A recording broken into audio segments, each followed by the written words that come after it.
ऐसा नहीं है कि सोनिया गांधी को मालूम नहीं है कि राजीव गांधी के असैसिनेशन में किसका हाथ था। शंकराचार्यों में इतना इंटरेस्टेड क्यों है कांग्रेस? हिंदूज जो है वो हेट करते हैं any kind of political institutionalisation. Hindus को तो इतना डिमोरलाइज कर दिया गया था, तुम ये हो, तुम अंधविश्वासी हो, तुम है ना, इत्यादि इत्यादि। आज ये हाल है कि एक नैरेटिव चला है कि सनातन में कोई ऐसी चीज नहीं है जो साइंटिफिक नहीं है। सनातन को डिमोरलाइज करने में गांधी का सबसे बड़ा रोल था। इस देश में अगर ये मंदिर है कि वहाँ फला जाति के लोग नहीं जाएंगे, अगर कॉन्सेप्ट है, तो सर इस देश में ऐसे भी मंदिर है जहाँ पुरुष नहीं जाएंगे, ऐसे भी मंदिर है जहाँ महिलाएं नहीं जाएंगी, ऐसे भी मंदिर है जहाँ बच्चे नहीं जाएंगे। चलो हम तो काले गोरे पीले हैं। ये सैम पित्रोदा क्या है? He looks like a chimpanzee। राष्ट्र को तोड़ो और देश पर राज करो। और जो आपने जेएनयू में देखा था ना, टुकड़े टुकड़े में, ये समझना बिकॉज वो बहुत वेल प्लान्ड था। Kejriwal also belongs to the टुकड़े टुकड़े के, खालिस्तानियों से पैसा लेने वाले। मोदी की मैं कहता हूँ 50 सीटें भी नहीं आएंगी, फुल में थम्पिंग मेजोरिटी से एकदम आ जाती है कांग्रेस या इंडिया अलायंस। उस सिनेरियो में अगले 5 साल कैसे होंगे? 370 ये दोबारा लाने की कोशिश करेंगे। बोला है कि ले आएंगे। हाँ, 370 दोबारा ये लाने की कोशिश करेंगे। उसके बाद ये जितने ये कम्युनल बिल जो कम्युनल राइट्स बिल जो है वो उस तरह के बिल लाए जाएंगे। Why is Rahul Gandhi so much against Savarkar? Because वही वाली है कि they are symbols of Sanatan mobilisation. लोग जब पूछते हैं ना कि राष्ट्रभक्त कौन है, एक पेट्रियट और एक ट्रेटर में यही फर्क होता है कि पेट्रियट हमारा उन चीज़ों को ढूंढता है, ऐसे थीम्स को ढूंढता है जो कि हमको यूनाइट कर सके। और एक ट्रेटर जो है वो हमेशा बांटने की कोशिश करता है। जय हिंद दोस्तों, आप देख रहे हैं डीओ न्यूज़। अगर वीडियो पसंद आए तो वीडियो को लाइक कीजिए, चैनल को सब्सक्राइब कीजिए और बेल आइकन दबाना बिल्कुल मत भूलिएगा। और अगर हमें सपोर्ट करना चाहते हैं तो details pin comment description box और स्क्रीन पे भी फ्लैश करेगी। आप हमें सपोर्ट जरूर करें, आपके सपोर्ट की हमें आवश्यकता है। जय हिंद दोस्तों, आप सभी का स्वागत है आज के कार्यक्रम में। आज हमारे साथ हैं कर्नल RSN सिंह, पूर्व भारतीय सेना के और रॉ के अधिकारी। आप सभी उनको जानते हैं, पहले भी हमारे प्लेटफॉर्म पे आप उनको देखते रहे। आज हम कुछ स्पेशल इश्यूज पे बात करेंगे, कुछ ऐसे मुद्दे जिनके ऊपर मेन स्ट्रीम मीडिया में चर्चा नहीं हो रही है। और जैसे कि हमारी परंपरा है कि हम उन्हीं मुद्दों पे ज़्यादा बात करना चाहते हैं जिनमें मेन स्ट्रीम में लोग बात नहीं कर रहे हैं, और वो राष्ट्रीय जो इम्पोर्टेंस है या सिग्निफिकेंस है उसके मुद्दे हैं। Very welcome sir.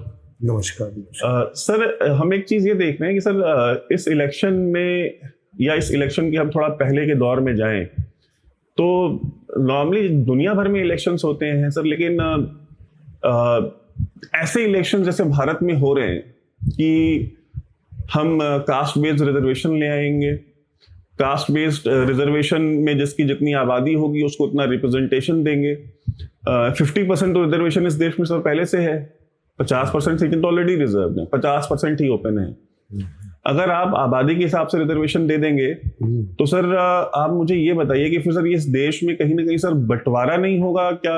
मंडल वाला दौर हमने देखा था, 50% पे इतना बवाल हुआ था। अगर आप 100% रिजर्वेशन कर देंगे तो फिर सर जो जनरल कैटेगरी के लोग हैं वो कहाँ जाएंगे? और फिर ये जो कास्ट डिवाइड है क्या इससे बड़ा नहीं होगा? और ये किसका एजेंडा है? जो एजेंडा है वो तो साफ है, और राहुल गांधी ने कई बार इस बात को दोहराया है कि India is not a nation, Bharat एक राष्ट्र नहीं है, it is a union of states. तो उनका कहना है कि भाई ये नेशन का मतलब क्या होता है? यहाँ की मिट्टी, यहाँ की सेक्रेड ज्योग्राफी। अगर आप शक्तिपीठ देखें तो पूरे हिंदुस्तान में फैली हुई है, बलूचिस्तान तक है, ठीक है ना, हिंगला माता तक है। आप अगर हमारे जितने शिवलिंग है, जो स्वयंभू शिवलिंग है, सब एक लॉन्गिट्यूड पर है। 12 ज्योतिर्लिंग हाँ, जो ज्योतिर्लिंग है, तो वो उनका कहना है कि ये सब वो उसको बिल्कुल नकार रहे हैं, उसको नजरअंदाज कर रहे हैं। और इसलिए उनका ये है कि इन लोगों को अगर कोई किसी चीज़ से अगर सबसे ज़्यादा घबराहट है या परेशानी है वो है राष्ट्र की भावना। और ये परेशानी इनके पूर्वजों की भी थी, जवाहरलाल नेहरू की भी थी। माफ़ कीजिएगा, ऐसी सोच मोहनदास करमचंद गांधी की भी थी, क्योंकि उन लोगों का एक समय आया कि अंग्रेज़ों का 1857 के बाद तो उन्होंने बहुत क्रैकडाउन किया ये मुस्लिम फंडामेंटलिज्म से था। उसी के रिएक्शन में सब देवबंद बना, क्योंकि उनका मानना था अंग्रेज़ों को कि ये 1857 एक जिहाद था। लेकिन एक समय आया जब आपके यहाँ बहुत सारे लोग बंगाल में और और जगहों पे जब उन्होंने राष्ट्र का बिगुल बजाया, उन्होंने भारत माता की बात की, उन्होंने वंदे मातरम का बात किया, तब अंग्रेजों को लगा। और उसी समय ये जितने पढ़े लिखे लोग थे, औरबिंदो जैसे इंटेलेक्चुअल्स, ये लोग आ गए उसमें। तो ये इससे सबसे ज़्यादा खौफ हुआ ब्रिटिश को, और उन्होंने कहा कि राष्ट्र की भावना को इसी समय उसको, जिसको निप इन द बड कहते हैं, तो वो करना है। तो इन्होंने जितने ये थे क्रांतिकारी, औरबिंदो चले गए फ्रांस, रास बिहारी बोस, बाघा जतीन, सरकार, जो सब, वो अगर आप अंडमान जाएंगे सेल्युलर जेल में तो आप सब वो नाम देखेंगे, और ऐसे नाम कि आप कहेंगे कि इसके बारे में तो हमने कभी सुना ही नहीं। लेकिन वो एक ऐसा क्रांतिकारी रहा होगा, ऐसा स्वतंत्रता सेनानी रहा होगा कि अंग्रेज मजबूर हो गए होंगे उसको, उनको अंडमान भेजने के लिए। तो वहाँ से फिर गांधी का उदय होता है, और गांधी ने जितने ये राष्ट्रवादी थे उनको क्रश कर दिया, और एक ऐसे उन्होंने इस राष्ट्रवाद को मुस्लिम अपीजमेंट से डाइल्यूट करने की कोशिश की, और उसमें वो कामयाब भी रहे। मोपला रेबेलियन, जो कि एक जेनोसाइड था केरला में, उसमें आपने देखा एनी बेसेंट, इन लोगों ने सबने क्या कहा है कि वो एक बहुत बड़ा even B R Ambedkar, but he never, it was Khilafat movement, so he worked for pan Islamism. Sir B R Ambedkar ने तो सर जो अपनी किताब लिखी पाकिस्तान और पार्टीशन ऑफ इंडिया, उसमें तो उन्होंने मोपला जेनोसाइड के बारे में डिटेल में लिखी। वो किताब है मेरे पास, इसलिए कहीं पढ़ी हुई है, मैंने पढ़ा है उसको। तो वहाँ से ये गांधी जी का ये था, तभी इनको भगत सिंह से नफरत, क्योंकि सनातन मोबिलाइजेशन से बहुत इनको नफरत था। तो वो तो रामराज की बात करते थे गांधी जी, बोलते नहीं, उसके बाद इसीलिए इनको सुभाष चंद्र बोस से नफरत। रामराज की बात करते थे वो, लेकिन रामराज की बात वो वहीं तक उनका सीमित था कि इन लोगों को वही लोग अच्छे लगते थे जो कि अंग्रेजों के शर्त पर, अंग्रेजों के दिखाए हुए रास्ते पर अंग्रेजों का विरोध करें। जो आज़ादी के लिए लड़े वो लोग नहीं, जो लोग ट्रांसफर ऑफ पावर के फेवर में थे, वो इनके बहुत नज़दीक थे। और 1920 के बाद तो ये तो हो ही गया था कि कुछ नहीं तो कम से कम डोमिनियन स्टेटस तो मिलेगा ही, क्योंकि पूरी दुनिया में मिल रही थी, ठीक है। तो वो कोई और बहुत सारे कारण है, उसमें मैं नहीं जाऊँगा कि उस समय नहीं मिला डोमिनियन स्टेटस। तो इनको उस समय भी ये सबसे ज़्यादा इनको अगर नफरत था तो वो था ये हिंदू राष्ट्र से, और ये ट्रांसफ़र ऑफ पावर के बाद अंग्रेज़ों के साथ कल्यूजन करके ये एक केवल देश बनाना चाहते थे, एक देश जो इनकी जागीर हो, जो नेहरू जी की बाद में जागीर बनी। नेहरू जी भी सनातन कंसोलिडेशन से सबसे ज़्यादा परेशान थे। तो इसी सुभाष चंद्र बोस को आपको उनका क्या किया गया उनके साथ, उसके बाद इनके साथ क्या किया गया, श्यामा प्रसाद मुखर्जी के साथ क्या किया गया। फिर इंदिरा गांधी ने, शी वॉज ऑल्सो अगेंस्ट, उनको भी इसी से खतरा लगता था। तभी इन्होंने, जितने आपको याद है 1967 में इन्होंने जो गौ रक्षक थे, जो डिमांड साधु थे, उन पर गोलियां चलाई, हजारों साधु मारे गए थे पार्लियामेंट में। तो ये सिलसिला जारी, करपात्री महाराज, जिसको करपात्री, जी जी जी, और एक जर्नलिस्ट, पता नहीं भी है कि नहीं, वो बहुत बुजुर्ग आदमी थे, उन्होंने पूरा कवर किया था, तो मेरी बड़ी विस्तार में इस पर चर्चा हुई थी उनसे।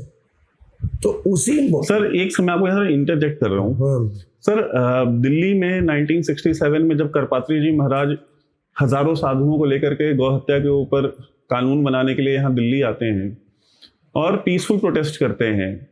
अब करपात्री जी महाराज तो खुद ही जो है जरा एकदम शांत स्वभाव के आदमी थे, बिना लहसुन प्याज भी खाने वाले आदमी नहीं। हिंसा और करपात्री जी महाराज को आप एक साथ एक लाइन में नहीं रख सकते।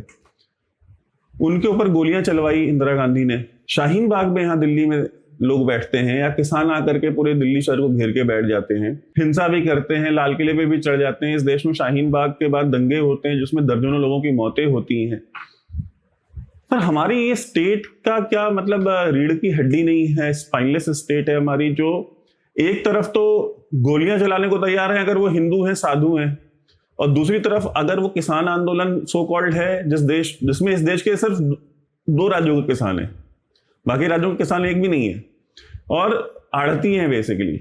और दूसरा जो है शाहीन बाग में बैठ करके जो है वो जिहादी आकर के बैठ जाते हैं, उसमें खड़े होकर के स्पीच देते हैं कि हम चिकन नेक को काट देंगे, इतना मवाद डालो जा करके उस कॉरिडोर, सिलीगुड़ी कॉरिडोर के ऊपर, कि वो चिकन नेक भारत से अलग हो जाए। शर्जील इमाम ने स्पीच दी। तो सर ये हिपोक्रेसी हमारे स्टेट की नहीं है। ये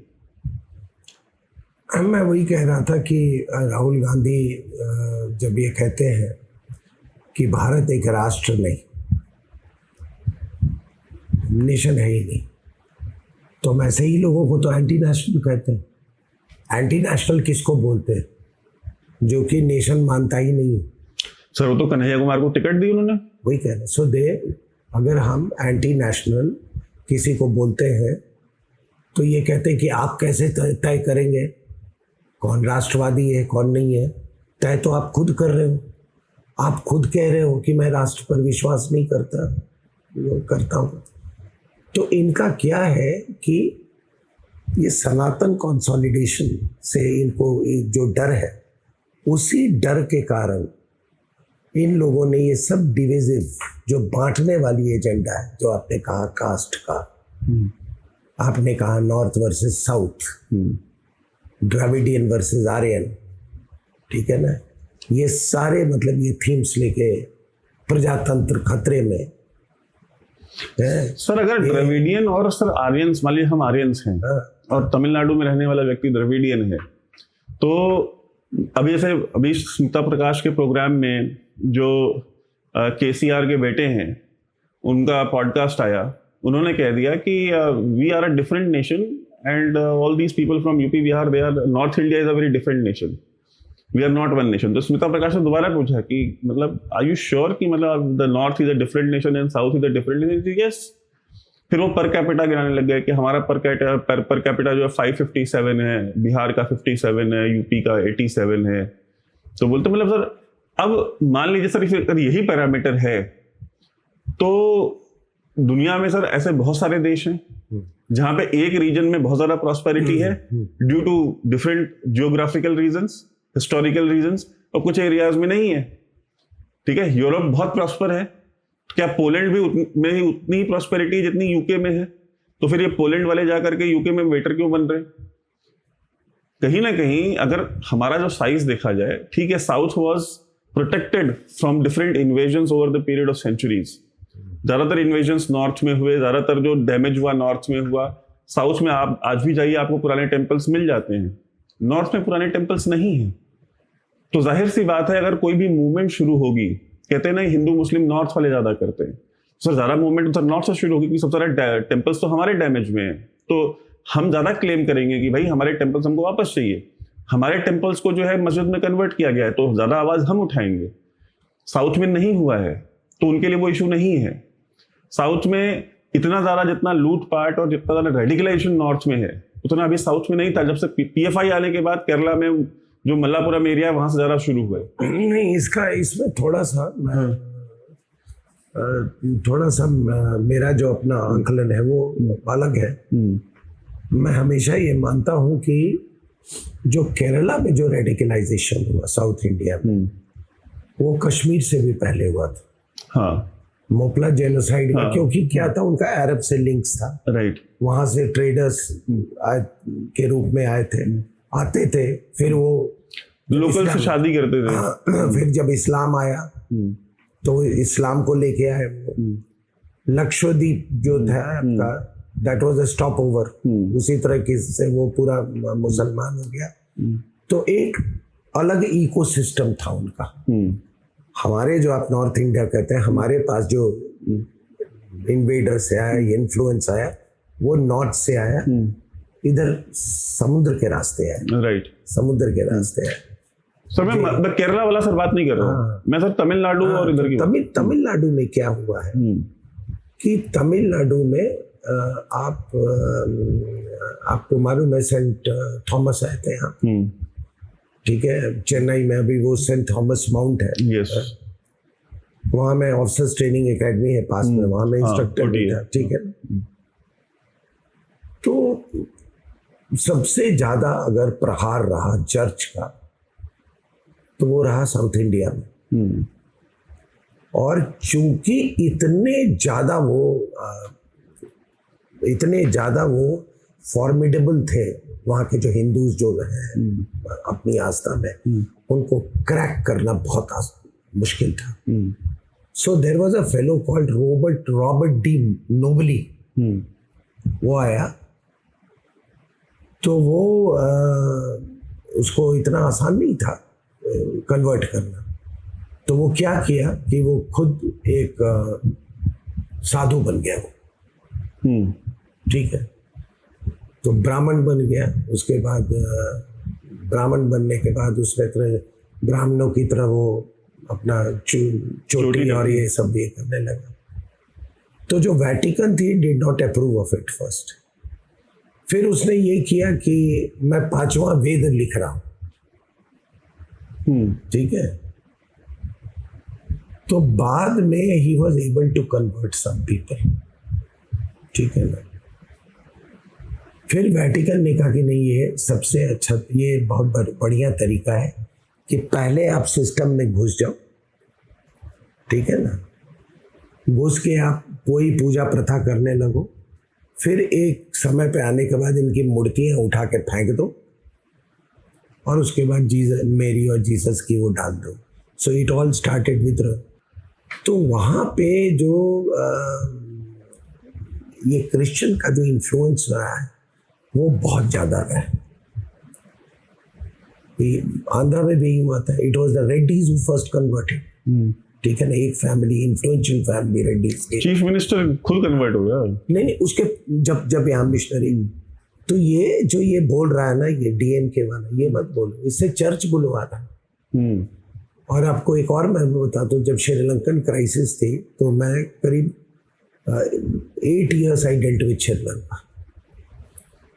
और एलटीटी का मैं उस समय, खैर इस बात को हम लोग ज़्यादा नहीं तवज्जो देते थे, बट ये पूरी एलटीटी की जो लड़ाई थी वो सब क्रिश्चियन की थी। जितने जाफना कार्टर्स थे, चाहे वो प्रभाकरन हो, चाहे वो चार्ल्स हो, एंटन बालासिंगम हो, दे वर ऑल क्रिश्चियंस। और जो ईस्टर्न श्रीलंका वो ट्रिंकोमली के साइड से थे, वो सब हिंदू थे। तो जो फाइटिंग एलिमेंट्स जो लोग प्रोवाइड करते थे वो थे वो ट्रिंकोमली कार्टर्स, हिंदू, और उनका लीडर होता था करुणा। तो इसलिए तमिलनाडु में ये बेस बना। इन्होंने, मैं उस समय पोस्टेड था और डीएमके की सरकार थी, वो तो वैसे it had become part of, वो तो एंटिटी का टेरिटरी बन गया था एक तरीके से, with patronage of the DMK. पूरा चर्च, ये जो वाइको वगैरह है ना, इसीलिए बहुत सपोर्ट कर रहे थे उसको। बाद में ऐसा हुआ कि इंटेलिजेंस एजेंसीज ने करुणा को धीरे धीरे तोड़ना शुरू किया। उसको बैंकॉक ले जाते थे, मीटिंग करते थे, और वो रिलीजियस लाइंस पे स्प्लिट कर गया, ठीक है ना। जैसे ही ये हिंदू कार्टर्स निकले उधर से, एलटीटी कोलैप्स्ड। तो तमिलनाडु में अगर ये बोल रहा है तो ये समझो ये नहीं बोल रहा है, ये चर्च की भाषा बोल रहा है। और ऐसा नहीं है कि सोनिया गांधी को मालूम नहीं है कि राजीव गांधी के असैसिनेशन में किसका हाथ था, ये सब मालूम। और तभी तो मुझे भी इस पर भी कभी कभी बहुत ज्यादा सर माफी दी ना उन्होंने, वही कह रहे, माफी भी दिया एक, ये था उस समय। और सबसे बड़ी बात कि उसमें कोई कांग्रेसी नहीं मारा गया। जयंती नटराजन वहाँ की लोकल लीडर थी, वो भी नहीं है? अभी राहुल गांधी जाता है ना तो वो चमचे लगे रहते ना आगे पीछे। उस दिन तो कोई चमचा पतरे थे कि नहीं थे, लेकिन कोई नहीं मारा गया। तो ये जो ये बोल रहा है ना, ये उदयनिधि, ये किसी ये वेटिकन के कहने पे ये कह रहा है, ठीक है। उसको भी सबसे ज्यादा अगर खतरा है तो वो है अगेंस्ट सनातन मोबिलाइजेशन से। और माफ कीजिएगा, जयललिता जो थी, neither she was this side nor she was that side. She had become pure politician. यहाँ तक कि सोनिया गांधी के कहने पे सोनिया गांधी ने थ्रेटन किया इसको कि अगर तुमने वो शंकराचार्य वो सरस्वती को गिरफ्तार नहीं करोगे, इसको जेल नहीं भेजोगे, मैं तुम्हें कर्नाटका में इसके केसेस चल रहे थे ना, इनकम टैक्स, कांग्रेस की सरकार थी, तो I will sort you out. तो जो भी है, डर से, प्रेशर से, उसने रातों रात से शंकराचार्य जो कि इतने हजारों साल का एक इंस्टीट्यूशन है, उनको गिरफ्तार किया। तो ये इनको अभी सबसे लेकिन I am waiting for the results. I am waiting for the results. एक स्टैटिस्टिक्स के अनुसार BJP has polled 25% of the seats of the votes. अब मैं देखता हूँ ये कितने आते हैं, विच जो कि अगर आप उसको स्प्रेड कर दें जो 22-23 कॉन्स्टिट्यूंसी में लड़ रहे हैं, तो that comes to 37%। So with that kind of this thing, they may get 5 to 6 seats. तो इसीलिए वो ये ऐसे करे क्योंकि उसने उसको कंसोलिडेट करना है। ये बोलता है कि हम इसमें सनातन में नहीं बिलीव करते, ये इसमें नहीं बिलीव करते। तो ये बता कि तू फिर ये फैमिली स्ट्रक्चर में क्यों बिलीव करता है? तेरे बाप का क्या क्लेम है और तेरा क्या क्लेम है, क्लेम टू पावर है? तो this is part of the divisive. जिस दिन ये सनातन की बात करेगा तो ये तो खत्म हो जाएंगे ये लोग।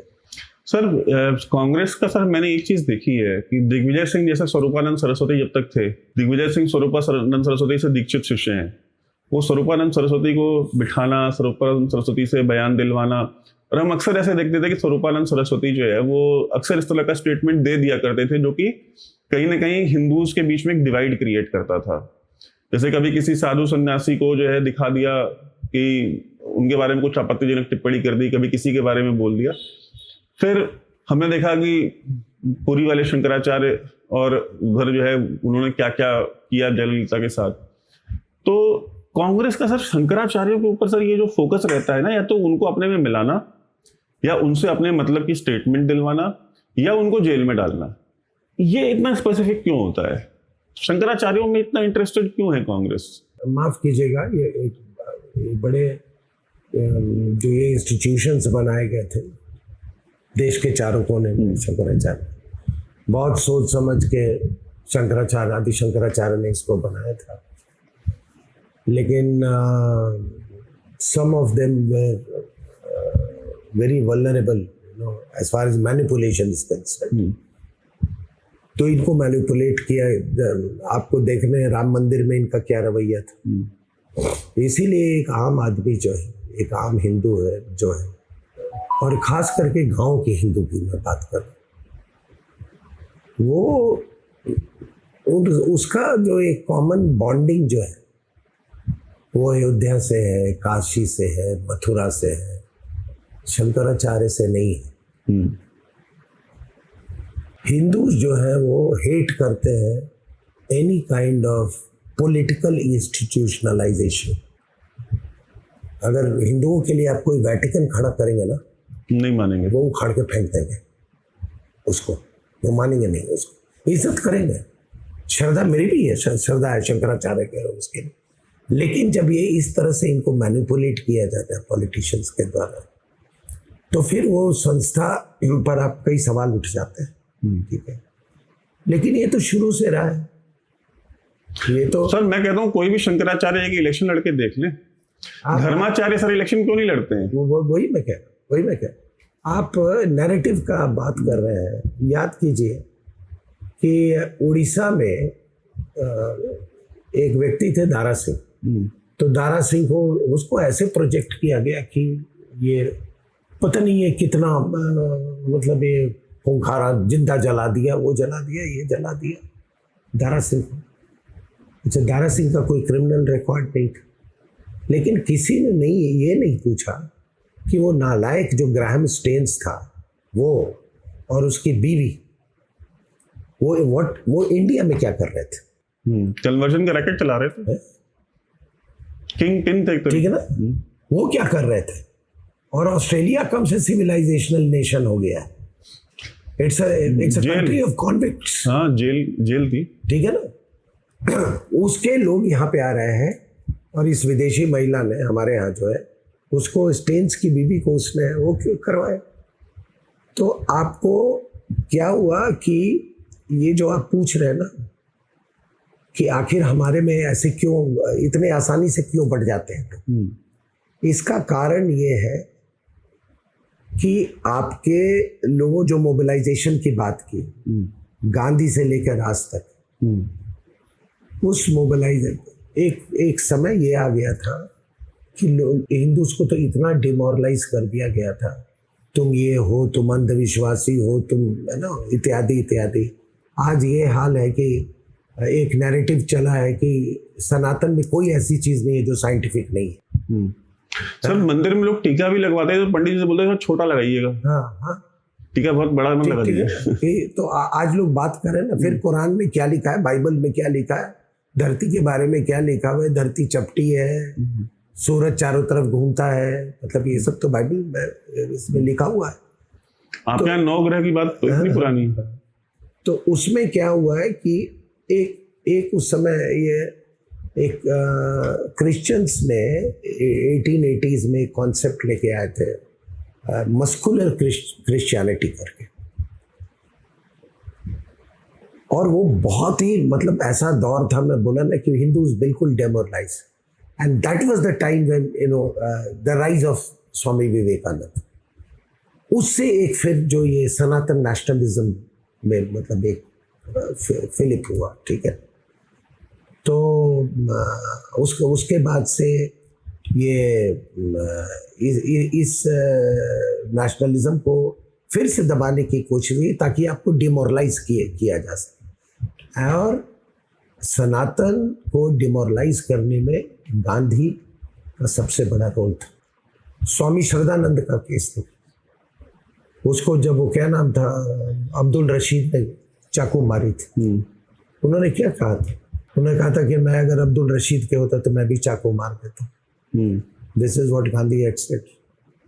अहिंसा के सबसे बड़े ब्रांड एम्बेसडर।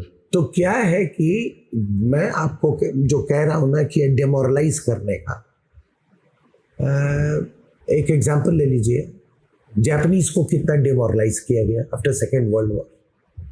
जापान में अगर आप सेकेंड वर्ल्ड वॉर की बात कोई बात करने को तैयार नहीं, जर्मनी में आप कोई सेकेंड वर्ल्ड वॉर की बात करने को तैयार नहीं।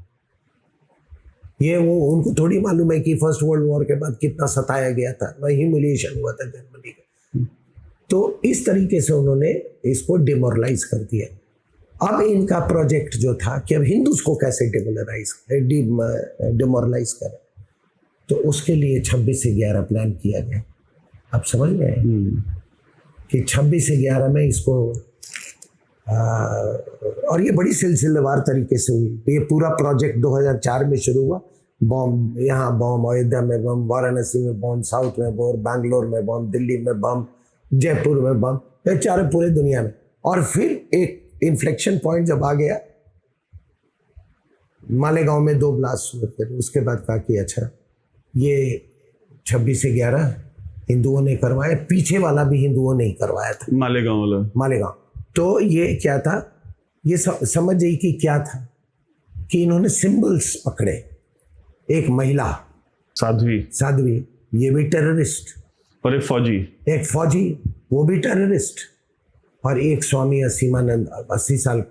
तो एक बूढ़ा भी, एक फौजी भी और एक महिला भी। उसको आप, उनकी पूरी तैयारी थी 26/11 के बाद कि इनको कैसे टेररिस्ट बना दिया जाए। और करकरे ने बहुत बड़ा रोल प्ले किया था। The last word on Karkare has not been said, मैं इतना ही कहूँगा, ठीक है ना।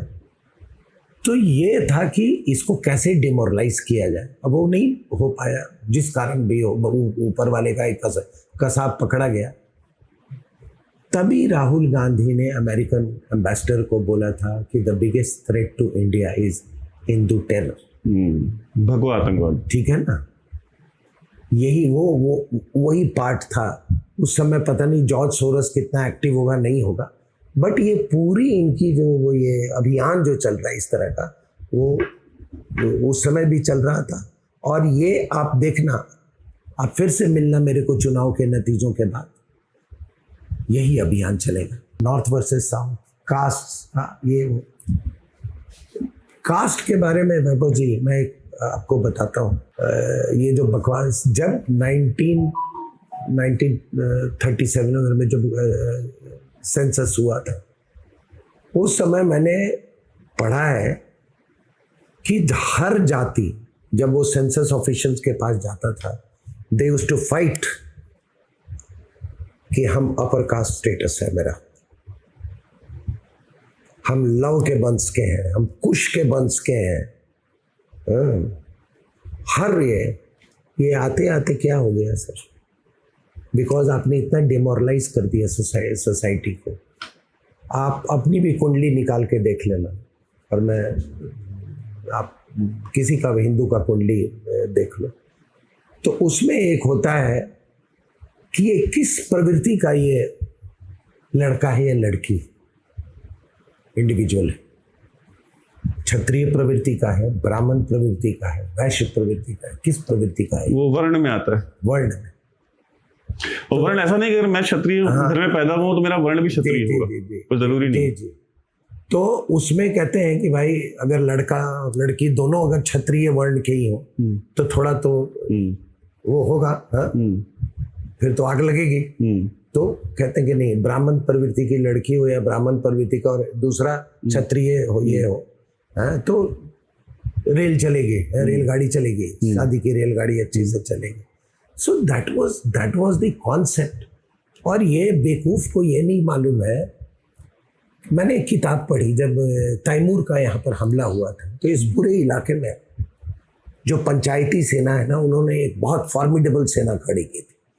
उस सेना का आप कॉम्पोजिशन देखो, उसमें राजपूत भी थे, उसमें वैश्य भी थे, उसमें ये भी थे, गुज्जर थे, एक महिला गुज्जर लोग भी पूरा उसमें योगदान था उनका। और इनका एक कमांडर था, डिप्टी कमांडर को, सोहन लाल भंगी। भंगी was not a pejorative word, ठीक है ना। तो आप बताओ कि सेना में जो सेनापति होता है उसकी कितनी पावर होती है? सबसे ज्यादा पावरफुल भी होता है। तो एक सोहन लाल भंगी को कैसे बना दिया गया कमांडर, ठीक है ना। सर महाराणा प्रताप की सेना जो है वो भीलों की सेना थी, मेजॉरिटी भील थे उनके। तो ये क्या है कि ना इस तरह से डिमोरलाइज करना। और इनका ये है कि देखो, राष्ट्र इनको स्वीकार करेगा नहीं, तो इनको राष्ट्र को खत्म करना है, देश को ये अपने एक जागीर समझते हैं, ठीक है ना। राष्ट्र बट जाएगा तो ये देश पर राज करेंगे। सर एक जो सर ये जो सर थ्योरी पढ़ाई जा रही है हमारी यूनिवर्सिटीज में, कॉलेजेस में, और स्पेशली बच्चों को, कि बहुत जुल्म किया है ब्राह्मणों ने इन जो दलित समुदाय है उसके ऊपर। अब सर या जो सो कॉल्ड जो शेड्यूल कास्ट या शेड्यूल ट्राइब्स हैं, तो अगर हमने पुराने एंशिएंट टेक्स्ट देखें तो उन टेक्स्ट में क्या हमको मिलता है कि भाई जैसे रामचरितमानस है, उसमें भगवान राम निषाद राज के पांव धो रहे हैं। भगवान राम जो है वो उनको अपने बगल में स्थान दे रहे हैं, अपना मित्र बता रहे हैं, गले से लगा रहे हैं। माता शबरी के जो है जूठे बेर खा रहे हैं, ठीक, उनको अपनी माँ का स्थान दे रहे हैं। तो सर ये जो हम पुराना जो टेक्स्ट देखते हैं, जो हिस्ट्री, जो एक्चुअल हिस्ट्री है वो देखते हैं, वो सर ये मिलती है। लेकिन सर हमको ऐसा कोई हिस्टोरिकल एविडेंस नहीं मिलता कि कहीं कभी किसी शूद्र के कान में शीशा पिघला कर डाला गया हो। मतलब ऐसा कहीं डॉक्यूमेंट्री एविडेंस कहाँ है इस चीज का?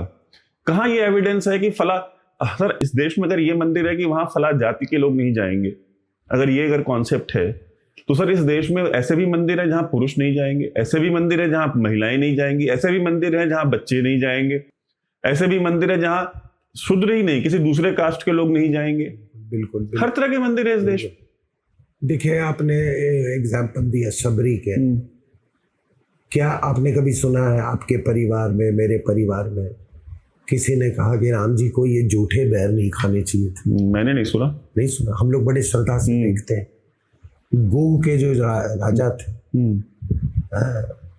उनका लड़का जो है वो रामचंद्र, चारों भाइयों के साथ वो बड़े बड़े हुए। एक बड़ा वो कह जाता है एकलव्य, एकलव्य का उदाहरण दिया जाता है। एकलव्य का ये बहुत सोचने वाली बात है कि क्या आप मान लीजिए, आजकल तो लोग बड़ा हार्वर्ड करते हैं ना, आप हार्वर्ड यूनिवर्सिटी में जाके यूं ही बैठ जाएंगे क्लास में। लेकिन गुरु द्रोणाचार्य ने उससे अंगूठा मांग लिया। आपको मालूम है कि this thumb has no role in archery. आप अगर आर्चरी में देखोगे, हमारे जितने ये लोग ओलंपिक्स तक जो गए हैं, वो सिर्फ ये 4 उंगलियां इस्तेमाल करते हैं। ठीक है। So actually as far as archery is concern, this is infructuous. ठीक है। दूसरा क्या है कि ये कहते हैं कि एकलव्य कोई गरीब नहीं था। एकलव्य एक राजा का बेटा है। इलाहाबाद के पास का जो निषाद राजा था, उनका पुत्र था एकलव्य। ही केम फ्रॉम अ रॉयल्टी। और उसके फादर के जो ये आपके राजगीर के पास वो कौन सा, अरे जरासंध, वो जरासंध के दोस्त भी थे, उनके लिए लड़ते भी थे। सर हमारे यहाँ तो सर राजा भी हर शहर का अपना निषाद राजा भी होता है। दूसरा काशी में सर डोम राजा भी। ये राहुल गांधी को ये भी पता चलना चाहिए कि there is no caste in India which has not ruled India और सम पार्ट ऑफ इंडिया। बिल्कुल सही बात है। नंदा डायनेस्टी 25 वर्ष, वो कहते हैं, सम पीपल से कि मतलब वो हमारे यहाँ जो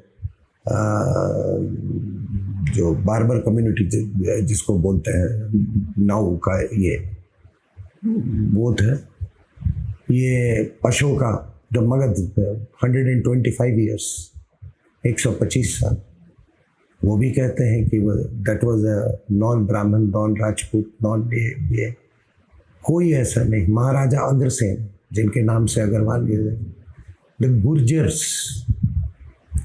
उन्होंने रूल किया हुआ है। द यादवास, पूरी आंध्रा में मेरी यादवा डायनेस्टी, कृष्ण भगवान खुद यादव थे। ठीक है। सो कोई ऐसा कास्ट नहीं है जो कि इंडिया में रूल नहीं किया है। लोग जो पूछते हैं ना कि राष्ट्रभक्त कौन है, एक पेट्रियट और एक ट्रेटर में यही फर्क होता है कि पेट्रियट हमारा उन चीज़ों को ढूंढता है, ऐसे थीम्स को ढूंढता है जो कि हमको यूनाइट कर सके। और एक ट्रेटर जो है वो हमेशा बांटने की कोशिश करता है। वो ये बताने में उसका सारा फोकस होता है कि आप एक दूसरे से अलग कैसे हो। अलग कैसे। तो आप डिसाइड कर लीजिए कि फिर राहुल गांधी और ये सैम पित्रोदा और ये किस कैटेगरी के हैं। और ये मत समझिएगा कि सैम पित्रोदा ने जो कहा वो इंसिडेंटल था, वो, और ये भी नहीं था कि ठीक है चुनाव एक कारण रहा होगा, बट ये लोग ये पोस्ट पोल चुनाव की तैयारी कर रहे हैं। सर ये काले पीले चाइनीज, सर ये क्या मतलब रेफरेंस है कि साउथ वाले काले हैं और उधर वाले नॉर्थ वाले जो है गोरे हैं, वेस्ट वाले पीले हैं, और जो नॉर्थ ईस्ट वाले हैं सब चाइनीज हैं। तो मतलब फिर उनके हिसाब से क्या फिर वो सारा नॉर्थ ईस्ट चाइना को दे दें, कालों को अलग कर दें, साउथ को अलग कर दें, और नॉर्थ वाले तो गोरे हैं, वो एक अलग पार्टी, वो अलग देश बन जाए। चलो हम तो काले गोरे पीले हैं। ये सैम पित्रोदा क्या है? He looks like a chimpanzee, ठीक है ना? I'm sorry to say, जब इस तरह की आप बात करोगे तो ऐसे ही बात सुनोगे। ये क्या है साहब, ये बकवास। मतलब आपको भारत के लोगों से इतनी घृणा, एक जो है नॉर्थ वर्सेस साउथ कर रहा है, और वही नहीं। आप जब ये राहुल गांधी अपना यात्रा पे निकला था, यात्रा 1, भारत जोड़ो यात्रा 1 साउथ से, ही कम्स टू बैंगलोर, जो वहाँ का एक ये क्लरिक था चर्च का, उसके साथ ये तो पूरी टेलीविजन पे आया था। उस समय नवरात्रे चल रहे थे, and that cleric is known for giving anti Hindu speeches. Anti Hindu. तो उसने राहुल गांधी को बोला, बात हो रही है कि ये शक्ति वक्ति सब बेकार है, असली गॉड जो है वो जीसस है, ये वो कर रहे हो। सुन रहा है नवरात्र के समय, ठीक है। अब ये मान लीजिए किसी का नवरात्र के समय कोई मछली दिखा के खा रहा है, ये क्या है? ये सब एक ये है कि राष्ट्र को तोड़ो और देश पर राज करो। और जो आपने जेएनयू में देखा था ना, टुकड़े टुकड़े गैंग, ये समझना वो बहुत वेल प्लान्ड था। It was a trial balloon, एक ट्रायल बलून था कि देखें इनके समर्थन में कितने लोग हैं। मतलब वो तो पानी में उंगली डाल के देख रहे थे कितना गर्म हुआ है, कितना ये हुआ है। और वो काफी हद तक वो उसको अगर देखें आप वो ट्रायल बलून का, तो the results were not very discouraging for them. आपके जुडिशरी तक, पॉलिटी छोड़ दो, जुडिशरी में भी ये टुकड़े टुकड़े थॉट्स वाले बहुत लोग हैं। और तभी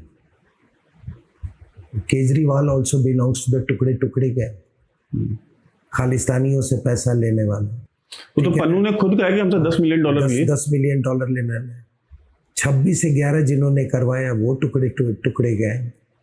ये जो आपके माओवादी जो है, ये नवलखा और इनको जो इतना प्यार और मोहब्बत या किड ग्लव्स से वो किया जाता है, नौलखा सब इतनी है, वो सब टुकड़े टुकड़े गए। ये तो वो रिजल्ट इतना वो नहीं था। और इसीलिए जो आपने कहा कि शाहीन बाग में वो शर्जिल इमाम में जो कहा, वही टुकड़े टुकड़े गए यहाँ। जब उसने हमारे चिकन नेक को हलाल करने की बात की थी, तो इन सब का जो टुकड़े टुकड़े गैंग का जो सरगना जो है वो है Rahul Gandhi and family. So that was a trial balloon. अचानक ये ऐसे नारे नहीं लगाए थे कि भारत तेरे टुकड़े होंगे। और ये लोग इसके बाद और उग्र हो जाएंगे। चुनाव के कुछ दिन के बाद आप देखोगे कि पहले तो ये पूरे डेमोक्रेटिक प्रोसेस को ही सबवर्ट करने की कोशिश की जाएगी। आज ही कोई बता रहा था, मैं टेलीविजन देख रहा था, तो किसी ने कहा कि अगर मोदी इस बार आ जाते हैं तो हम we will hit the streets. मतलब यही है। सर, केजरीवाल ने कल अपने इंटरव्यू में बोला है कि मोदी अगर वापस आएंगे तो इस देश में लोकतंत्र खत्म हो जाएगा। क्या जिस तरह से इमरान खान को जेल में डाल दिया, उसका पार्टी का सिंबल ले लिया, उसकी पार्टी ले ली, जिस तरह से पुतिन ने जो है टेक ओवर कर लिया और अपोजिशन के सारे लीडर्स को मरवा दिया और जेलों में डाल दिया, जिस तरह से शेख हसीना ने बांग्लादेश में अपोजिशन वालों को जेल में डाल के इलेक्शन कराया और थिंकिंग मेजोरिटी ले ली, बोले कि वही काम हिंदुस्तान में भी होगा कि मोदी अगर पावर में आते हैं तो सारे अपोजिशन वालों को जेल में डाल देंगे और इस देश में एक डिक्टेटरशिप बाय डिफॉल्ट, जैसे रशिया में है, पाकिस्तान में है और बांग्लादेश में, वैसे इंडिया में भी हो जाएगी। ओके, केजरीवाल से ये पूछना चाहिए कि क्या इसने नहीं कहा था 2014 जनवरी, याद कीजिए, जब ये रेल भवन के सामने एज चीफ मिनिस्टर इसने धरना दिया था। चीफ मिनिस्टर तो ये उसी इलेक्शन प्रोसेस से बना था, है ना, जो नॉर्मल इलेक्शन प्रोसेस।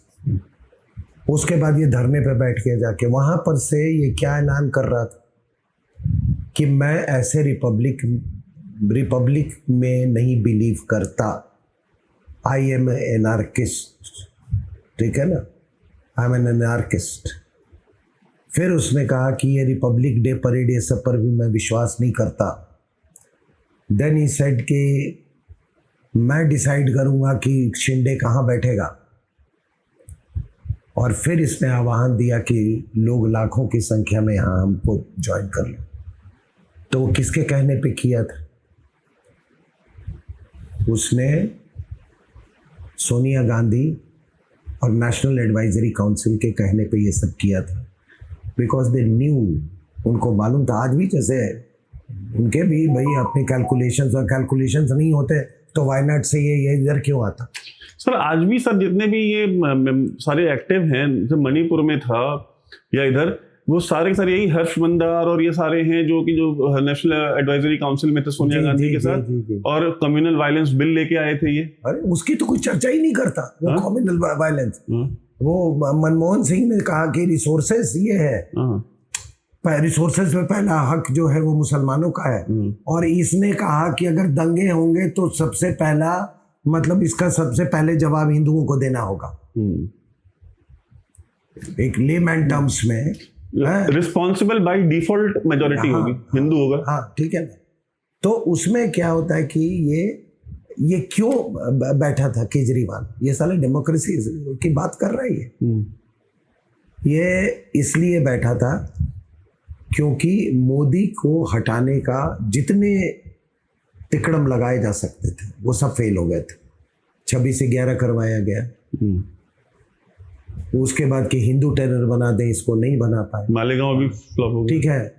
उसके बाद से इन्होंने उसका भी किया, आपका क्या कहते हैं इसके पॉलिटिकली इसको खत्म करने की कोशिश की गई। सोहराबुद्दीन वाले केस में फंसाया, फिर वो जुडिशियल असैसिनेशन इसका करना चाहा।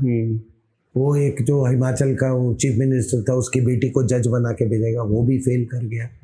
फिर इन्होंने लश्कर तोयबा से उसको इशारा जहां को ये किया कि एक महिला से इसको उड़वा दो, ठीक है ना, वो भी फेल कर गया।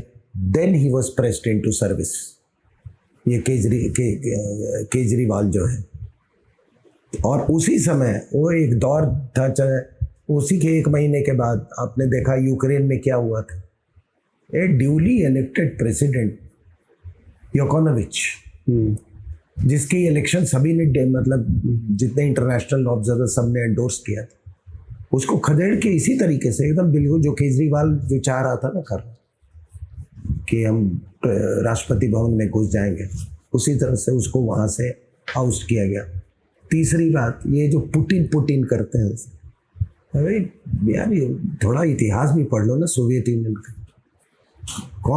कौन डेमोक्रेट था वो? जार के बाद से फिर स्टालिन का दौर आया, स्टालिन डेमोक्रेट थे। इतने लोग मरवा दिए, न तुम्हारा वो नाना बोला नेहरू, न इंदिरा गांधी बोली, क्रुश्चेव आया, चलो ये might be a little better, ठीक है। बुल्गानिन आया, कौन था? कब ये था? और उनके टाइम में तो ब्रेड भी नहीं खाने को था। Today, पुतिन ने तो बहुत अपलिफ्ट किया है। Today there is Russia is a very prosperous country, despite everything, despite all the sanctions, without McDonald's and Starbucks. तो पुतिन क्या कर रहे हो? पुतिन भाई एक बात बताइए कि और ये the judges should take a this. अगर कोई ये जुडिशरी तो अब कहती है ना कि भैया हम कोलेजियम सिस्टम है, हम बनाते हैं, हम पूरा डिसाइड करेंगे, एक बिल्कुल हम कंपार्टमेंटलाइज्ड वे ऑफ फंक्शनिंग हम करेंगे। तो जब भी कोई ऐसा नेता ये क्वेश्चन करता है कि इन्होंने सरकार ने जेल डलवा दिया, वो ये कंटेम्प्ट ऑफ कोर्ट होना चाहिए। हाउ कैन यू से इन पब्लिक कि मुझे मोदी ने जेल भिजवा दिया? तो ये जज साहब को तो उस पर सुओ मोटो लेना चाहिए ना, कि तुम जुडिशरी के उस पर क्यों दखल अंदाजी कर रहे हो, हमने तुमको जेल भेजा। तो ये जज साहब लोग भी ना मीठा मीठा गप गप कड़वा कड़वा थू थू, ठीक है ना। I am telling you, somebody should file a PIL कि anybody saying, any politician ने कि मोदी ने मुझे जेल भिजवा दिया। अरे मोदी के साथ तो ऐसा हुआ, आपको एक बात बता रहा हूँ कि फिरोजपुर में जब इस पर हमला हुआ, ठीक है ना, तो मैं अगर आप मुझसे पूछेगा तो it was a very elaborate assassination plant. उस समय वहाँ की जो पंजाब की सरकार उसमें इन्वॉल्व थी, ठीक है ना। शायद मैडम ने इसीलिए उसको बनाया भी था मुख्यमंत्री, जो भी था वो चन्नी वंदित। कैन यू बिलीव कि सुप्रीम कोर्ट ने बोला कि आप मत इस पे इन्वेस्टिगेट कीजिए, आप नहीं करेंगे इन्वेस्टिगेट, हम एक टीम बनाएंगे, कमीशन बनाएंगे। उसने इन्वेस्टिगेट किया और एक एसपी को थोड़ा बहुत दोषी ठहराया गया और होल मैटर डाइड। तो यहां तक जुडिशरी का भी चल रहा है। तुमको बेल दे दिया, पूरा हिंदुस्तान गाली दे रहा है उन जजेस को कि तुमको बेल कैसे दे दिया। तो ये एक वैभव जी, एक ये आप भी ये अभियान चलाए कि एनी नेता और एनीबॉडी सेइंग कि मुझे मोदी ने भेजा या उसने जेल भिजवा दिया, आप इस पे उठाइए, this is a Slur on judiciary, और इसका सुओ मोटो उसको जेल भेजना चाहिए।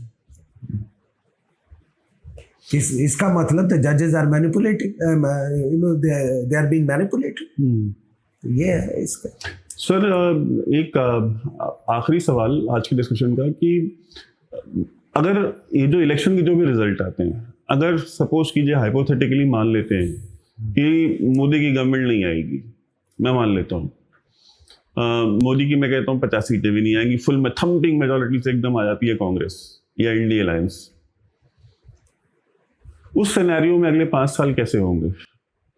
What do you see as an analyst, आप कैसे एनालाइज करेंगे आने वाले 5 साल की जो सिचुएशन होगी? एक तो सनातनियों के ऊपर में there will be a massive crackdown. हम और आप दोनों जेल में होंगे, हाँ। ठीक है ना। दूसरी बात, तीसरी बात क्या होगा कि चाइना के इन रोड्स और बढ़ जाएंगे। अभी भी आपको मालूम है कि किस तरह के संबंध है। ये एम्बेसी जाते आते हैं। हाँ, not Congress party, this Gandhi family and the Chinese, ठीक है ना। तो उनका इन रोड्स बढ़ जाएगा। जब चाइना का इन रोड्स बढ़ जाएगा तो पाकिस्तान का इन रोड्स बढ़ जाएगा। 370 ये दोबारा लाने की कोशिश करेंगे, बोला है कि ले आएंगे। हाँ, 370 दोबारा ये लाने की कोशिश करेंगे।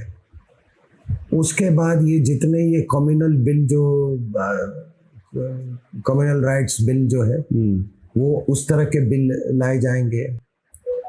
वक्फ बोर्ड को और भी ज़्यादा वो किया जाएगा, because if they are coming to power तो उनको है ना भाई रिवॉर्ड भी करना होगा ना उन लोग को। मैं हाइपोथेटिकली ये सब बात कर रहा हूँ, तो वो हो जाएगा। उसके बाद से आप देखिएगा कि दूसरे जब डिक्लेयर कर ही दिया है कि राष्ट्र है ही नहीं, हाँ राष्ट्र है ही नहीं और देश पे राज करना है, तो इसका मतलब क्या है? जब वो बोल रहे हैं ना कि कितने बोला है हर पर 1 लाख रुपया, हाँ हर गरीब औरत, तो आप मल्टीप्लाई कर लीजिए। 10 लाख करोड़ का सर बिल बनता है अगर हर गरीब महिला को 1 लाख रुपया देंगे साल का, और जो हमारे देश का टोटल बजट है वो 26 लाख करोड़ है जी। तो 26 लाख करोड़ में से अगर आप 10 लाख करोड़ का अगर आप सिर्फ गरीब महिलाओं को ही दे देंगे कैश, तो बाकी 16 लाख करोड़ में डिफेंस भी चलेगा, एजुकेशन भी चलेगी, सारा राजतंत्र चल जाएगा 16 लाख करोड़। मतलब इस देश की अर्थव्यवस्था क्या, मतलब हम तो फिर उसे सोवियत यूनियन वाले रास्ते पे जाएंगे ना कि फिर देश ही टूटेगा फिर। वही मैं कह रहा हूँ, उसको देखिए, वो देश जाए उसके लिए राष्ट्र जाए तेल ले ले, देश पर इसी तरह राज करेगा उसके अपने लोग जो भी कहें। ये जो आपका ये बिल जो था, इस पे ये इलेक्शन फंडिंग वाला जो बिल जो था, ये अपने आप में एक बहुत बढ़िया बिल था। ये इलेक्ट्रल बॉन्ड स्कीम, वो इसलिए कि ये जितने ये विदेशी महिला वगैरह ना, इनको जो फंडिंग मिलता था ना पार्टी के लिए, ये आधा पैसा रख लेते थे, बाहर बेच देते थे, उसको खा जाते थे। तो कम से कम उससे एक तो रिकॉर्ड होगा ना कि भाई एक पार्टी के पास कितना पैसा है, समझ रहे। ये इतना तक खाते थे जो इनको फंड्स मिलते थे कि ये फिर जो प्रोस्पेक्टिव कैंडिडेट्स थे उन्हीं से पैसा लेने लगे थे। अच्छा, आपको आरजेडी का टिकट चाहिए, 5 करोड़ रुपया निकालिए। सर यूपी में सर फिक्स था कि अगर बहन जी की पार्टी का टिकट चाहिए तो 5 करोड़ रुपया, ठीक एमएलए का टिकट का फिक्स था rate. So in that sense, for you know for the sake of transparency of political parties, it was a very good move। ठीक है ना। अब जो भी हो, और वो सफर भी कर रहे हैं, वो सब सफर भी कर रहे हैं। तो इस तरीके से, क्योंकि ये देखिए, जो जितने डायनेस्टिक पार्टीज है ना, जो डायनास्ट होता है वो अपने आप को सोचता है कि ये सब तो मेरी जागीर है, ठीक है ना। वो कहता है कि जो जितने पैसे आए उस पर तो पहला हक मेरा है। That is the psychology. उसका पूरा फोकस जो होता है वो यही होता है कि मुझे मतलब परिवार को जो है बिल्कुल सेफ रखना है। कल को मैं पावर में, पैसा तो रहेगा मेरे पास, और जब तक पैसा है मैं पॉलिटिक्स में रहूँगा। और ये जो आप देख रहे हैं कि जब मोदी जी कहते हैं कि डायनेस्टिक पॉलिटिक्स, ये वाकई में एक सिक्योरिटी और अदरवाइज हमारे राजनीतिक संस्कृति पॉलिटिकल कल्चर के लिए एक बहुत ही घातक इसलिए है कि अगर ये सारे, अगर नॉर्थ साउथ ईस्ट आप देख लो, यूपी में अखिलेश यादव, उधर वो तेजस्वी यादव, इधर चले आओ तो आंध्रा में वो रेड्डी, ठीक है, जगनमोहन, इधर ये उद्धव ठाकरे। सर जगनमोहन के बाप ने वाईएसआर रेड्डी, वो जिस दिन the day he died I was in Hyderabad only, और उस समय सिटिंग चीफ मिनिस्टर था, और मैं सर उस समय तेलंगाना बना नहीं था, तो मैं बोला सर जो रूरल आंध्र प्रदेश का सर जो रीजन है ना, तो मैं वहाँ पे घूम रहा था। तो उस टाइम पे मुझे मालूम चला कि उससे कुछ ही महीनों पहले, तकरीबन 1 साल पहले, उसने एक पदयात्रा निकाली थी पूरे आंध्र प्रदेश में। पैदल वो घुमा था चंद्रबाबू नायडू घराने की। मुझे याद। हाँ, तो एक्चुअली सर वो जो पदयात्रा थी सर, वो पॉलिटिकल यात्रा नहीं थी। उसकी पदयात्रा में उसके साथ उसकी बेटी और उसका दामाद, people who are the biggest conversion mafia of Andhra Pradesh, वो वाईएसआर की बेटी और दामाद थे, और ये दोनों उसके साथ थे। और साथ में कई सारे ये जो होते हैं ना पादरी वगैरह, ये सारे थे। वो जहां जहां गांव में पैदल जा रहा था, वहां बेसिकली वो कन्वर्जन करवा रहा था। मतलब एक पॉलिटिकल तो मूव है, ये चल रहा है पॉलिटिकल की पदयात्रा, और साथ में कन्वर्जन वाले भी चल रहे हैं। वो गांव में कन्वर्जन भी कर रहे हैं साथ में। और जब चीफ मिनिस्टर आपके गांव में आ गया है और उसके साथ के लोग कन्वर्जन कर रहे हैं, तो लोग हो जाते हैं। अब अगर बहन जी इमेजिन कीजिए, अगर मायावती आज की डेट में पदयात्रा पूरे उत्तर प्रदेश में निकाल दें, और हर दलित बस्ती में, जो दलित बस्ती में रहने वाले हैं, उनके साथ में अगर 4 कन्वर्जन वाले हों, तो दलित तो 1 मिनट में कन्वर्ट हो जाएगा। अगर बहन जी हमारे यहाँ आई हैं और हम कन्वर्ट नहीं होंगे। मैं वो सब कर के आया, जिस दिन हैदराबाद पहुंचा उस दिन उसका हेलीकॉप्टर गिरा था। That is also big. नहीं, उसका क्या था कि ही डिलीवर्ड ए ब्लॉक ऑफ 32 या 33 सीट्स, ठीक है, ये क्रिश्चियन रूट से। तो मैडम पावर में आ गई, ठीक है। उसके बाद वो बहुत पावरफुल हो गया। He became a headache for madam, ठीक है ना। तो his helicopter had to crash, like Scindia and Pilot. हाँ, his helicopter had to crash. ठीक है ना। दूसरा क्या है कि आप, एक और बात मैं आखिरी में आपसे कहना चाहूँगा कि ये हर कोशिश होगी अभी भी, जैसे शंकराचार्य का आपने लिया और नए नए वो हिंदू सिंबल्स के उदाहरण के तौर पे हम लोग, मैं तो लिखने पढ़ने वाला आदमी, टेलीविज़न पे आता था मैं, हमारे यहाँ कोई आए, इन लोगों ने कहा कि चलिए हमारे साथ, जगह जगह हम जाने लगे। कुछ ने कहा कि ये ISI का आदमी है, मैंने कहा एक पर्टिकुलर, अभी नाम नहीं लूँगा उसका, कि ISI का, तो मैंने कहा कि ठीक है, अगर ISI का है तो हमारे यहाँ जो काउंटर इंटेलिजेंस है कुछ ना कुछ कर ही रही होगी। तो मैं सब जानता था कि ये इडियट तो है, but I thought he is a useful idiot, ठीक है ना, जो आप और उसके बाद से क्या हुआ कि ये आदमी सब चीज़ में घुस गया जाता था। 370 में घुस गया, सुभाष चंद्र बोस में, जिसको कख नहीं मालूम सुभाष चंद्र बोस और INA के बारे में, ये घुस गया सावरकर साहब वाले में, ठीक है। Why is Rahul Gandhi so much against Savarkar? Because वही वाली है कि they are symbols of Sanatan mobilisation, ठीक है, मस्कुलर सनातन, मस्कुलर सनातन। तो उसमें घुस गया। अब इन्होंने क्या किया कि आप क्या सोचते हैं कि 370 के बाद ये ताकते हैं JNK में एक्टिव नहीं है? उनको भी ये पॉलिटिकल रियलिटी मालूम है। सबसे ज़्यादा डर वहाँ पर वो वैली बेस्ड, जो ये फैमिली ओरिएंटेड डायनेस जो है, ये पॉलिटिकल डायनेस जो है, उन लोगों ने कहा कि अब पॉलिटिकल मैनिपुलेशन करो, ऐसा ना हो कि जम्मू से इतने सीट्स मिल जाए कि ये लोग पावर में आ जाए। जम्मू में पॉलिटिकल पार्टी भी बनाई गई, जम्मू में पॉलिटिकल पार्टी बनाई गई, ठीक है।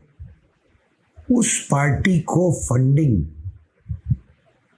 मतलब दिल खोल के पाकिस्तान है, और सारा नारकोटिक्स मनी, वो जितने फंडिंग होती है ना वहाँ पे नारकोटिक्स मनी। इन लोगों ने वहाँ पर एक कोई अखनूर में गुरुकुल का के नाम पे चंदा लेता है, जिसकी बात कर, ये पूरी कैश और ये जो ट्रांजैक्शंस होते थे वहाँ पे होते थे। तो उनको ये पैसा मिला है, तो आप कैसे करोगे? आप बीजेपी को कैसे काटोगे? RSS को आप उनसे भी बड़ा हिंदू बनने का दावा करो। So this is the game. तो ये भी एक अप्रोच होगा इनका आने वाले दिनों में। जो आप कह रहे हैं कि ये अगर आएंगे पार्टी में, ये अगर सत्ता में आ गए, जो हाइपोथेटिकल है, बट इज इम्पॉसिबल, मतलब तो ये भी होगा। फिर इसमें यही होगा, फिर हमारे यहाँ ये जितने हार्वर्ड वाले हैं वो फिर एक्टिव हो जाएंगे, फिर अंग्रेजी बोलने वालों का बोलबाला यहाँ पर ये होगा। फिर आपने कभी इस्लामिक फंडामेंटलिज्म कह दिया तो आपको कोर्ट ले जाएंगे, ठीक है ना। आपने मिशनरीज के खिलाफ कभी आवाज़ उठा दी, तब ये आपको पता नहीं है क्या करवा देंगे। आप यहाँ हैं मद्रास में, चेन्नई में आपके अगेंस्ट FIR करवा देंगे। ये होगा। And God save the day कि when lecherous people, you know, like that fellow Singh from Madhya Pradesh, ठीक है ना, वैसे लोगों का राज होगा। Sam Pitroda will be the super prime minister of this country, ठीक है। It's a very scary situation actually. और ये मत समझिएगा Kejriwal will be one of the most important persons in that, जो हाइपोथेटिकल सिनेरियो जो आपने वो किया। ये तो कांग्रेस का आदमी है, कांग्रेस का नहीं, सोनिया का ही आदमी, ठीक है ना। फिर देश का पैसा फिर यहाँ से आया, तो सर ये भी मिशनरी से ही है ना, कुछ मदर टेरेसा यहाँ से ही तो आया है। या दैट ऑल्सो रिमाइंड्स में, देखिए आपको कितना, मैं डिमोरलाइजेशन की बात कर रहा हूँ। या हमारे यहाँ से जितने ये ना ब्यूटी पेजेंट कॉन्टेस्ट में जाए, अच्छा but who is your ideal? Mother Teresa. यार किसको है? एक बात बताओ कि क्या मतलब हमारे यहाँ कोई दया वाला और कोई समाज सेवी का हमारे यहाँ नहीं? लाखों लोग ऐसे।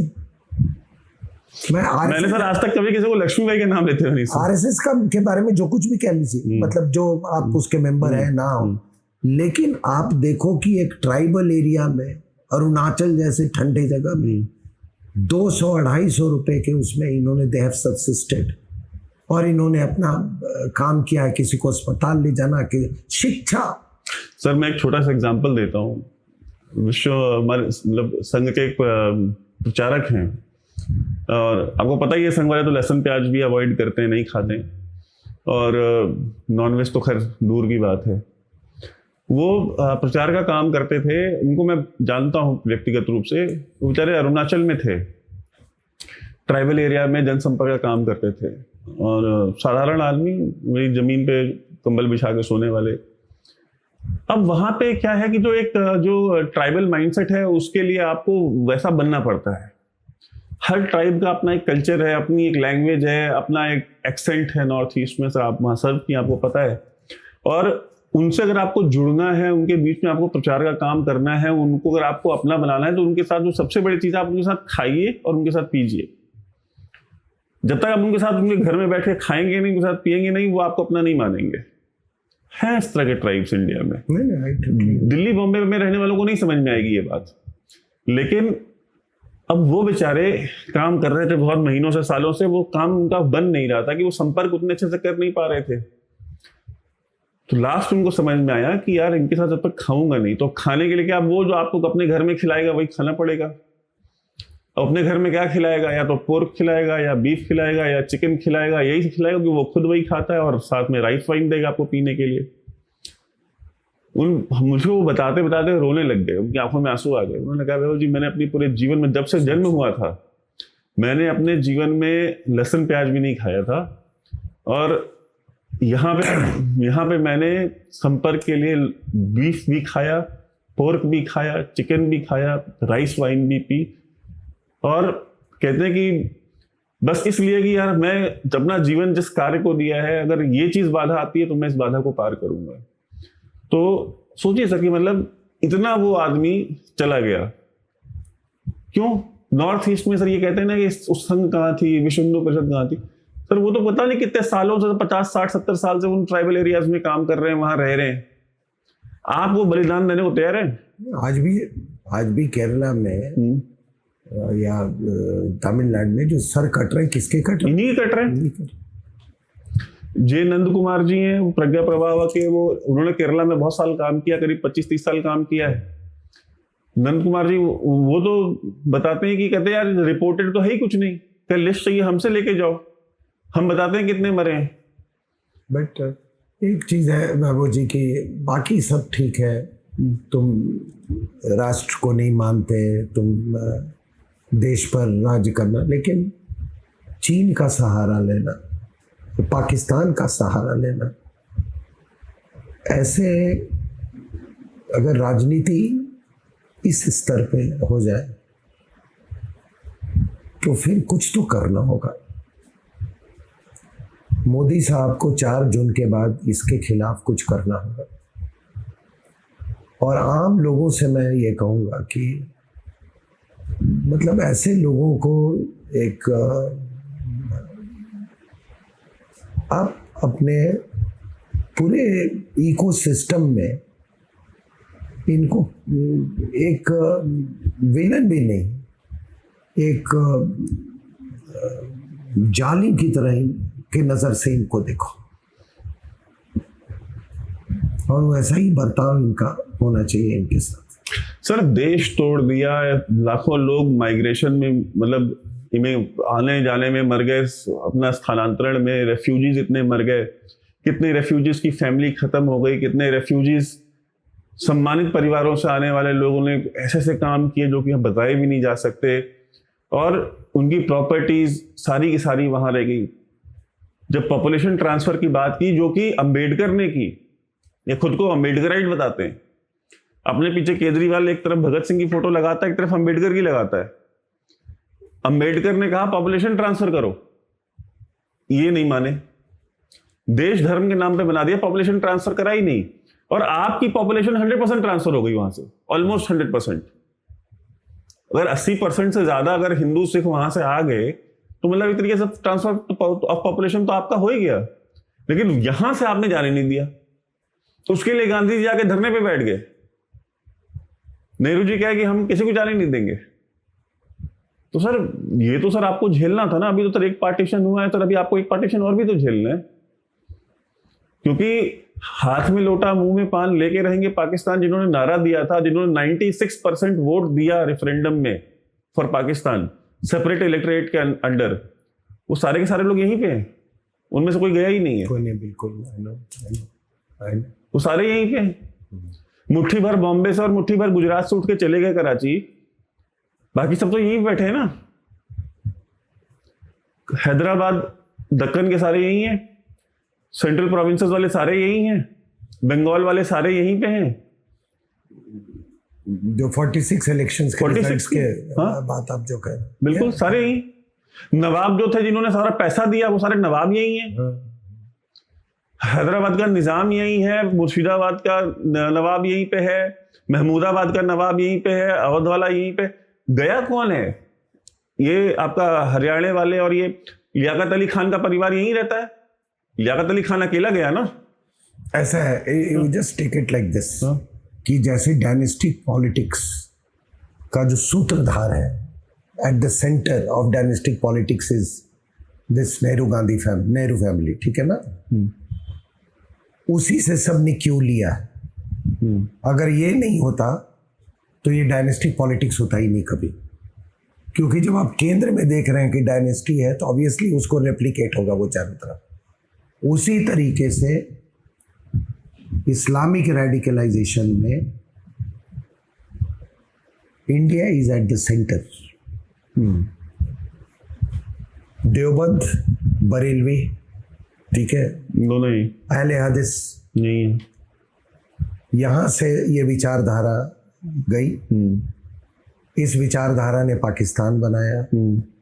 इस विचारधारा में 1832 में जब वो सैयद अहमद बरेलवी जो था वो बालाकोट वो बनाया। और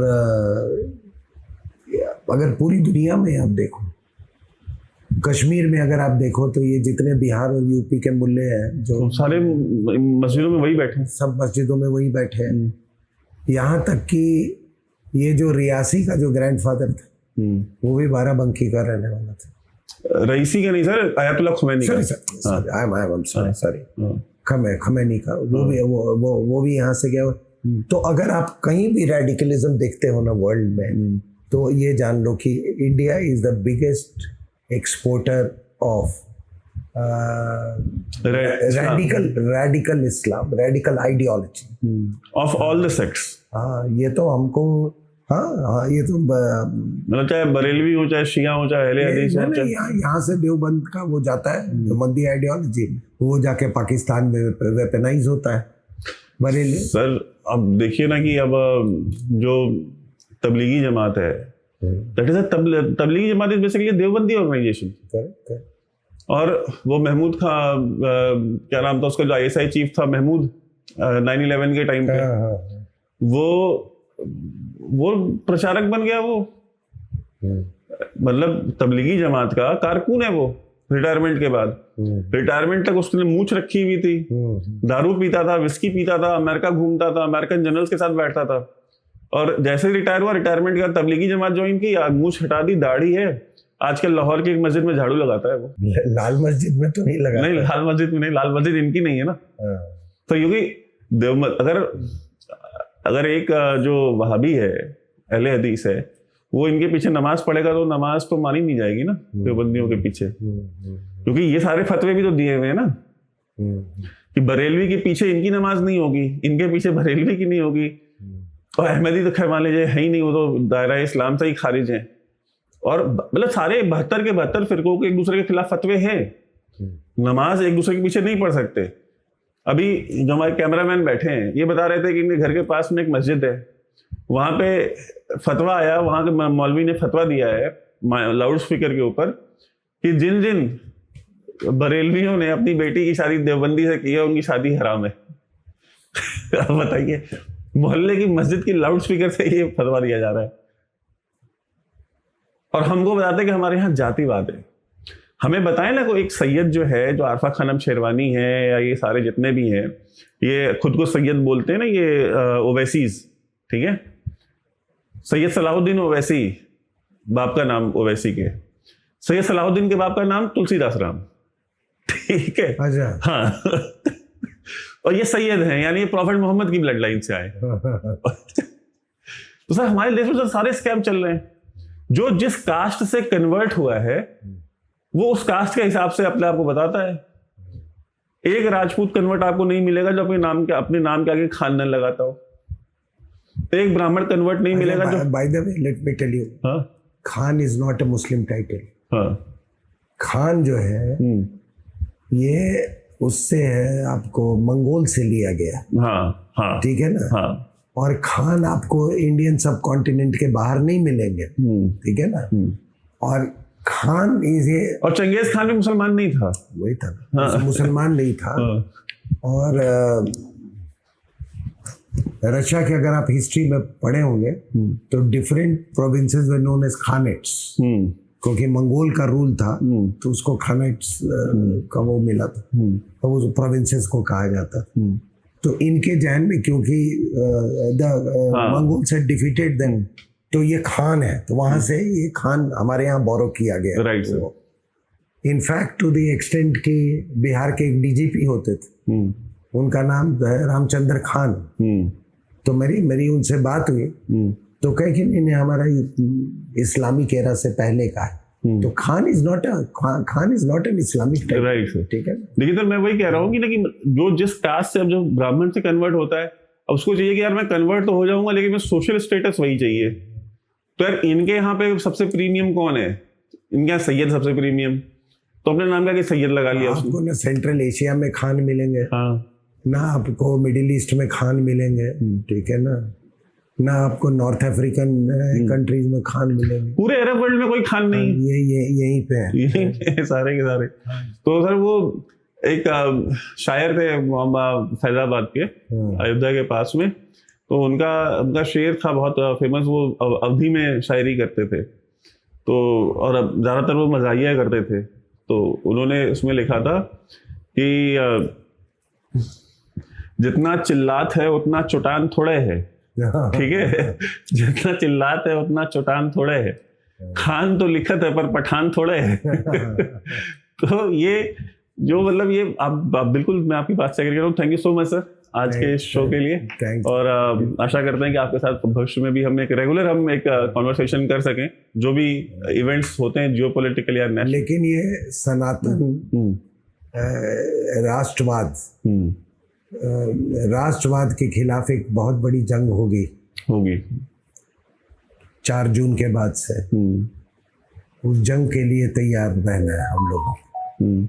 मैं जंग मतलब मैं मारपीट की बात नहीं कर रहा हूँ, मारकाट की नहीं, एक आइडियोलॉजी। यानी आप ये कहते हैं कि अभी अगर 4 जून के बाद इस देश में बहुत सारे और शाहीन बाग, बहुत सारे किसान आंदोलन जैसी और बहुत ज्यादा पिछली बार से ज्यादा होंगे, बहुत ज्यादा। ये पूरा डेमोक्रेसी को ही सबवर्ट करने का कोशिश करेंगे भाई। अगर कोई आके लाल किले पे बैठ जाता है, दिल्ली पर सीज कर देता है, तो आपका दिल किस दौर से गुजरता है? एक अफरा तफरी मच जाती है, एक एप्रीहेंशन सा लगता है, एक भय सा आ जाता है लोगों में, आगे पता नहीं क्या होगा, कहाँ आग जली होगी। ये तो होगा।